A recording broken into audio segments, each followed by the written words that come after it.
감사하신 아버지 하나님, 오늘 저희 한자리에 불러 모아 주시고 또 먹고 마시고 코이노니아 함께 나누게 하심을 감사합니다. 이 시간에 주님의 말씀을 삼하여 모였사오니 우리 마음을 열어주시고 하나님께 듣는 마음을 구하는 이러한 믿음을 허락하여 주시옵소서. 예수님 이름으로 기도합니다. 아멘. 2025년 3월 23일차 미래로 교회 목장 성경 교사반입니다. 본문은 열왕기상 3장입니다. 앞에 흐름도를 잠시 보시면 3장에서 10장까지 솔로몬의 영광과 성전 건축, 그 다음부터 타락 이렇게 됩니다. 다윗은 1010, 다음 40년 뒤 솔로몬 970년, 또 40년 뒤 남북 분열 930년, 그리고 북이스라엘 멸망 722, 남유다 멸망 586, 그 다음에 열왕기서가 기록된 이것은 포로기에 서해졌다. 그 다음에 열왕기서를 통해서 포로기의 사람들이 깨달은 바가 딱 한 가지 있죠. 우상숭배가 멸망의 원인이었구나. 포로기에서 돌아온 이후에 이스라엘 백성들은 우상숭배가 완전히 없어집니다. 예수님 올 때까지. 대신에 강력한 율법주의가 등장합니다. 어쨌든 우상숭배는 이때부터 근절되게 되는데요. 본문 보실까요? 첫째, 솔로몬의 외교적 혼인. 그 당시 정치적 상황을 보여줍니다. 정략결혼.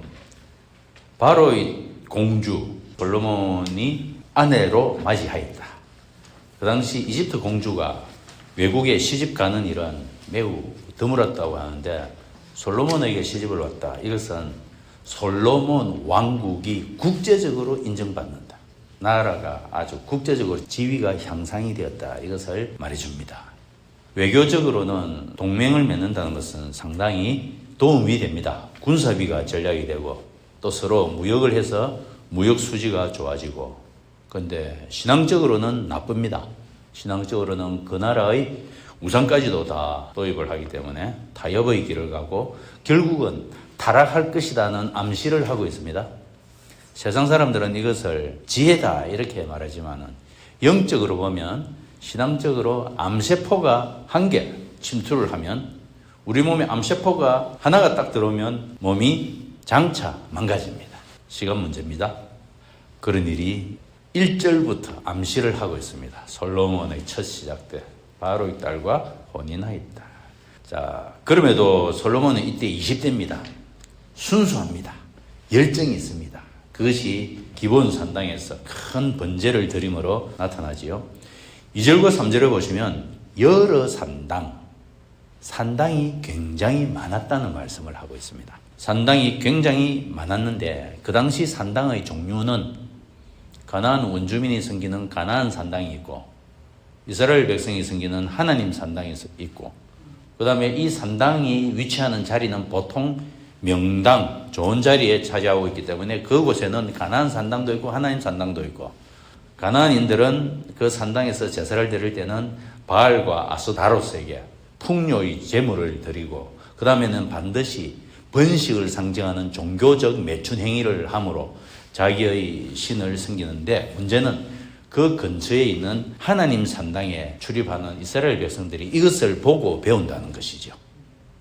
그래서 결국 하나님의 산당에 출입하는 이스라엘 백성들의 그 산당 속에 종교적, 도덕적 타락이 일어나고 혼합주의 이것을 피할 수가 없게 되는데, 그러므로 중앙성소라고 말하는 예루살렘 성전이 꼭 지어져야 한다 하는 이 필연적인 종교적 상황을 이야기합니다. 이건 다른 말로 하면 성전을 지으면 산당 예배는 폐지한다. 그래서 산당을 없애야 된다 이 말인데, 아이러니하게도 솔로몬이 성전을 완성한 사람인데도 불구하고 솔로몬은 성전을 없애지 않습니다. 그래서 솔로몬 이후 나라가 망할 때까지 이 산당이 우상숭배의 중심지가 됩니다. 그래서 그 산당에서 예배를 하고 제사 드리는 것을 두고 모든 선지자들이 너희가 하나님 그리고 바알과 아스타로 영적으로 간음을 행하는도다. 이렇게 계속 지적을 한 바로 그 장소. 그것이 여러 산당. 자, 4절을 보면 그 중에서 가장 크고 유명한 산당이 있습니다. 기브온 산당은 예루살렘 북쪽 10km 정도. 이곳에서 솔로몬이 전심을 다해서 큰 번제를 하나님께 드렸습니다. 자, 그 다음에 꿈에 하나님께서 나타나셨습니다. 내가 내게 무엇을 주기를 바라느냐? 나에게 구하여라. 솔로몬은 일단 마음이 순수해서 솔로몬은 감사합니다. 우리 다윗 언약, 아버지 다윗에게 그 언약을 주신 거 기억하고 감사합니다. 큰 은혜 주신 거. 다윗의 시에서 메시아가 올 것이다. 그 다음 또 우리 민족에 대해서 감사합니다. 큰 민족이 되었다. 셀 수도 계산할 수도 없는 큰 민족. 야곱이 가족이 70명. 출애굽할 때는 남자만 60만 명. 다음에 다윗 때의 인구조사 한 번 더 했을 때 칼 들 수 있는 사람이 130만 명. 굉장히 많아졌죠. 자, 9절에는 솔로몬이 구하는 게 바로 나옵니다. 지혜로운 마음을 주세요. 지혜로운 마음, 지식의 마음이 아니라 지혜로운 마음. 지혜로운 마음은 진실과 거짓을 분별하는 통찰력을 지혜로 말합니다. 그래서 진실과 거짓을 잘 분별해서 국정을 운영할 수 있도록, 이것이 왜 필요합니까? 국정에도 필요하고 외교에도 필요하고, 그래서 나라가 부강해지는데 아주 중요한. 그런데 이 지혜로운 마음은 원문에는 듣는 마음, 하나님께 듣는 마음.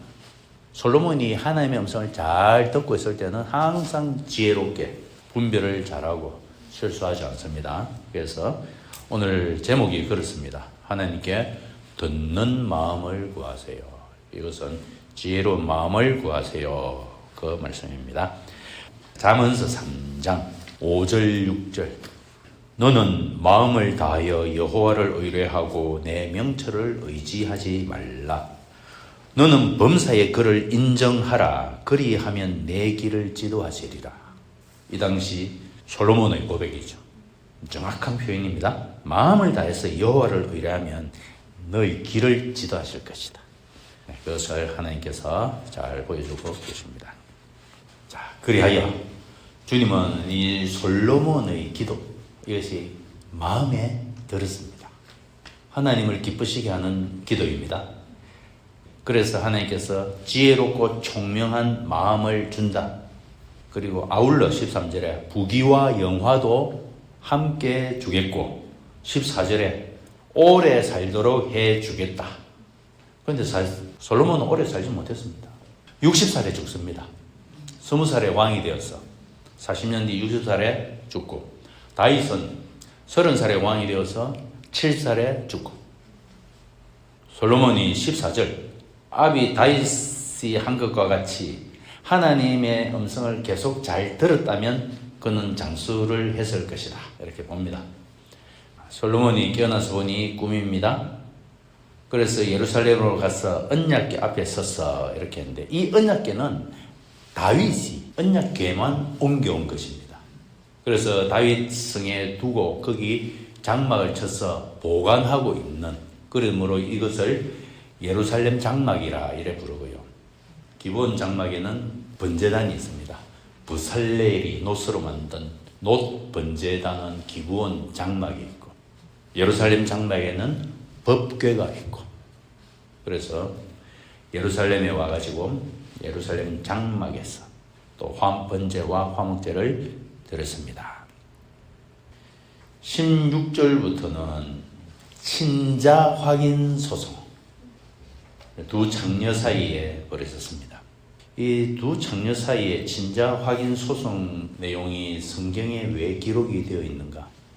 첫째로는 하나님께서 솔로몬에게 지혜를 주셨다 하였는데 그것이 증명된 일로 성경에 기록이 지금 되어 있고 이것이 다 알려졌습니다. 자, 창녀 두 사람이 왕에게 와서 그 앞에 서서 친자 확인 소송을 제기하는데, 창녀라면 그 시대에 지위가 가장 낮은 사람, 가장 밑바닥에 있는 사람들, 무시와 비난의 대상인데, 이 사람들이 왕 앞에 나가서 재판을 받아줬을 정도로 솔로몬 왕국은 하나님의 자비와 공의가 충만하더라. 이 사람들이 다이렉트로 왕 앞에 나온 것은 아닙니다. 1차적으로 하급 재판관이 이 문제를 재판합니다. 그 다음에 해결이 안 되면 상소를 하고 항소를 하고, 이렇게 해서 왕 앞에까지 올라온 문제지요. 그러므로 이렇게 지위가 낮은 사람도 왕의 재판을 받을 수 있는 모든 인권이 보장이 되는 그런 시대임을 지금 볼 수가 있고, 뿐만 아니라 제대로 된 재판, 판결을 받을 수 있는 그런 시대가 솔로몬 시대다. 자, 고소인의 말을 들어봅니다. 18, 19, 20 이렇게 나가는데, 고소인이 19절, 20절을 보면은 이 19절, 20절은 이 고소하는 여자의 추측입니다. 보지는 못했어요, 본인이 추측하여 말합니다. 저 여자가 잠자다가 자기가 깔아뭉개서 애가 죽었는데 그날 밤에 죽은 것 같아. 그런데 죽었습니다. 그러니까 이게 고소하는 사람도 진짜를 말하는지 아니면 이 사람도 지어내서 말하는지 이것도 불명확합니다. 왜냐하면 창녀들은 거짓말을 하는데 익숙하답니다. 그래서 고소하는 사람도 어디까지가 진실인지 왕이 분별할 수가 없습니다. 자, 20절. 그런데 이 종이 깊이 잠든 사이에 저 여자가 한밤중에 일어나 아이를 바꿨습니다. 그렇죠. 깊이 잠들었는데 바꾸는 걸 못 봤는데 이것도 추측이죠. 그 다음에 21절. 이제 새벽에 눈이 떠져서 내 아이에게 젖을 먹이라고 일어나 보니 아이가 죽어 있었습니다. 새벽에 아이 얼굴은 안 보입니다. 안아서 젖 먹이려고 보니까 움직이질 않더라. 죽었다는 것을 알았다. 그 다음에 아침에 자세히 들여다보니 얼굴이 보이니까 그때서야 얘가 내 애가 아니라는 것을 알았다. 이 순서대로. 그래서 밤중에 사건이 났고 새벽에는 내 아이가 움직이지 않으므로 그때부터 이 사람은 눈물을 흘리면서 슬퍼했다. 애가 죽었구나. 그리고 아침에 날이 밝아서 확인해 보니까 얼굴이 다르더라. 여기까지. 자, 어디까지가 사실이고 어디까지가 추측인지 알 수가 없습니다. 사건이 벌어진 것은 사실이다. 그런데 다른 여자가 대들었다. 그렇지 않다. 죽은 애가 네 애 맞다. 산 애가 내 애다. 서로 다툰다. 둘 중 하나는 분명히 거짓말입니다. 진실과 거짓을 구별하는 지혜. 요즘은 어떻게 구별하겠습니까? 유전자 검사, 거짓말 탐지. 뭐 이렇게 하면 1, 2주 있으면 나오겠죠. 솔로몬은 1, 2주가 아니라 1, 2초 만에 결판납니다. 솔로몬 재판 하면 바로 이 장면을 이야기하죠. 솔로몬 판결. 칼을 가져오느라 하여 살아있는 아이를 둘로 쪼개어서 나눠줘라. 아주 무자비한 판결을. 왕은 명령하고 옆에 대기하는 신하는 즉각 칼을 대령하고 쪼개라 하였으니까 바로 쪼개야 됩니다. 아니 왜 쪼갭니까? 라고 물으면 안 돼요. 왕이 쪼개라 하면 쪼개야 됩니다. 그 칼을 듭니다. 딱 들고 바로 내리치기 전에 26절 살아있는 아이의 어머니가 모성애가 불타올랐다. 모성애는 지어낼 수 있는 것이 아니잖아요. 모성애라는 것은 본성이죠. 죽이지 말아 주십시오. 차라리 내가 저 여자를 무고하게 고소한 무고죄를 제가 덮어쓰고 내가 거짓 증거한 자로 왕 앞에서 거짓 증거한 자는 사형입니다. 내가 사형을 당할 테니 저 애를 살려주세요. 그래서 이 타는 모성애를 나타내고 반대쪽에 있는 여자는 차라리 나누어 가지자. 아주 잔인하고 비정하고 질투와 소유욕에 불타는 여자. 왕의 판단. 네가 이 아이의 어머니다. 이것을 모든 사람이 보았을 때 동의를 할 수 있는 방법이죠. 모든 이스라엘에게 다 알려졌습니다. 과연 신적 지혜로다. 이 내용이 성경에 기록이 되어 있습니다. 지금으로부터 3000년 전에 있었던 실화. 이 사건이 기록된 것은 하나님께서 솔로몬에게 지혜를 주신 것이 맞고 정말 지혜의 출처는 여호와를 경외하는 것이다. 제가 나오죠. 열왕기상 3장에서 10장까지는 솔로몬의 번영과 성전 건축을 다룹니다. 3, 4장에서는 솔로몬은 행정체제를 정비하고 왕국 번영의 기틀을 마련합니다. 통치 초기에 당시 최강대국 이집트의 인정을 받을 정도로 솔로몬 왕국의 지위가 국제적으로 높았습니다. 그래서 결혼 동맹을 했고요. 또 하나님과의 바람관계 정립에 소홀하지 않았습니다. 기본에 가서 산당 제사를 드리고. 그런데 이 산당 제사는 제대로 된 성전이 필요하다는 것을 보여주고 있고, 그래서 5장부터 성전 건축 역사가 시작이 되겠습니다. 기본 산당에서 꿈을 통해 솔로몬 초기의 열정과 순수함, 하나님 중심의 통치 자세를 보여주고 있고 또 이런 솔로몬에게 지혜와 부귀와 영화를 약속했습니다. 솔로몬 왕국의 번영은 먼저 하나님과의 바른 관계에서 나왔다. 이것을 보여줍니다. 그 다음에 솔로몬의 명판결, DNA 검사, 유전자 검사 없는 친자 확인 소송 판결. 이는 하나님께서 주신 지혜로 솔로몬이 이스라엘을 아주 잘 다스렸다 하는 하나의 예화가 되겠습니다. 나눔을 보시면 하나님께 무엇을 구할 것인가? 솔로몬은 부귀 영화가 아니라 하나님이 기뻐하시는 듣는 마음, 이거는 지혜로운 마음입니다.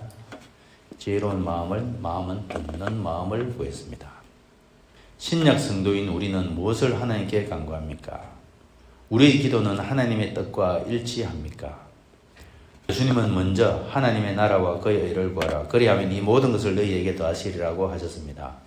나는 물질적 축복보다 하나님을 아는 지혜와 그의 뜻을 따를 마음을 구하고 있는가? 네, 지혜로운 마음은 듣고 깨닫는 마음입니다. 듣고 깨달으면 무엇을 구할지 그 기도 제목이 명확해지겠죠. 그래서 예수님의 말씀처럼 먼저 하나님의 나라와 그 의를 구하라. 그렇게 구하면 이 모든 것, 먹고 사는 문제는 내가 해결해 주겠다. 그러므로 무엇을 구할 것인가 하는 것은 하나님의 말씀을 잘 듣고 깨달으면 무엇을 구할지가 명확하게 보일 것이다. 그 말씀입니다. 두 번째로 받은 지혜를 어떻게 사용할 것인가. 솔로몬은 지혜를 받은 후에 그것을 실제로 백성을 다스리는 공의로운 판결에 사용했습니다. 야고보서에 너희 중에 누구든지 지혜가 부족하거든 하나님께 구하라. 이것은 우리에게 주신 약속입니다. 하나님이 주신 지혜를 나의 삶에 또 나의 삶 속의 관계에 또 인생 방향 결정에 어떻게 사용하고 있는가. 또 나는 나의 판단과 결정이 하나님의 공의와 사랑을 반영하고 있는가. 이렇게 돌아봐야 되겠습니다. 그래서 지혜를 받았다. 우리 은사죠. 성령의 은사 중에 지혜도 있고 성김도 있고 많은 은사를 신약 성도들은 구약 성도보다 훨씬 풍성하게 성령의 은사를 받습니다. 이 받은 은사를 어떻게 사용할 것인가? 3번 신앙의 초심을 끝까지 지킬 것인가? 솔로몬은 처음에는 하나님을 사랑하고 겸손했습니다. 그런데 산당 예배 이거 되지 않았고요. 그리고 이방 결혼, 결국 산당 예배와 이방 결혼을 통해 신앙이 변질이 되었습니다. 신약에서 처음 사랑을 버렸다. 에베소 교회 사랑의 첫사랑, 이 초심. 솔로몬도 20대에는 강렬하고 뜨거운 사람이었다. 그것을 알 수 있죠. 그런데 언제부턴지 초심을 잃어버렸습니다. 나는 신앙의 초심을 잃지 않고 끝까지 하나님을 의지하고 있는가? 내 신앙생활 속에 하나님보다 세상을 의지하게 만드는 요소가 있는가 없는가? 만일에 있다면 그것은 우리 편에서 산당 예배가 될 것이고 우리 편에서 이방 결혼이 될 것이고 이방 결혼은 세상 방식을 쫓아가는 것이고 산당 예배는 우상 숭배를 말하는 거예요. 네, 그것이 구약 이스라엘이 망한 이유가 되겠습니다. 아담스 바이블 시작. 그러므로 주님의 종에게 지혜로운 마음을 주셔서 주님의 백성을 재판하고 선과 악을 분별할 수 있게 해주기를 바랍니다. 기도. 하나님, 저도 솔로몬처럼 듣는 마음을 구합니다. 세상의 지혜가 아니라 하나님의 지혜로 살아가게 하소서. 지혜를 받을 뿐만 아니라 그것을 공의롭고 사랑으로 사용하게 하소서. 처음 신앙의 열정을 끝까지 지키며 하나님과 동행하는 삶을 살게 하소서. 예수님의 이름으로 기도합니다. 아멘.